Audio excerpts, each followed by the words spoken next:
Hello, good morning. आज सकाळी उठून अंघोळ वगैरे करून फ्रेश झाले आणि पिलूला तसंच पारूसं उठवलं झोपेमधून आणि डायरेक्ट गाडीवर बसवलं. कारण की आज आईचा अर्जंट फोन आला. घरी पाहुणे येणार आहेत, लवकर या.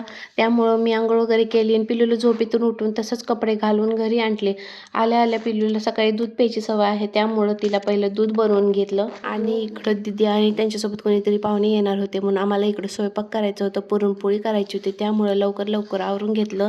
पिलूला मी इकडं दूध पाजून घेतले. त्यानंतर मस्त अशी मॅडमला अंघोळ घालून घेतली आणि अंघोळ म्हटल्यानंतर ती खूपच खुश होते आणि अशी मस्ती चालू होते तिची. त्यानंतर मॅडमला खाऊ घालून घेतलं, कारण की एकदा हिचं सगळं उरकलं की निवांत स्वयंपाक करायला मोकळं. नंतर मध्ये मध्ये नाही येणार, ते एका साईडला फोन बघत बसणार. इकडं आईने पुरण घातलं होतं, त्यामध्ये गूळ टाकून व्यवस्थित मिक्स करत होत्या आणि आणि इकडं मी मस्त अशी आमटी बनवून घेतली आणि आमटी खूपच टेस्टी झाली होती, बघू शकतात. त्यावर मस्त अशी भरपूर अशी कोथिंबीर टाकून घेतली. आमटी, भजी, पापड वगैरे सगळं बनवून झालं होतं आणि पाहुणे आल्यानंतर गरम गरम पोळ्या लाटाव्यात म्हणून आम्ही निवांत बसलो आणि घरामधून एवढा छान व्ह्यू दिसत होता. इकडं खूप छान वाटत होतं, पण थंडी खूपच वाढली आहे. असा होता आजचा आफ्टरनून व्हिडिओ. आवडला असेल तर लाईक करा, शेअर करा, सबस्क्राईब करा. Bye bye.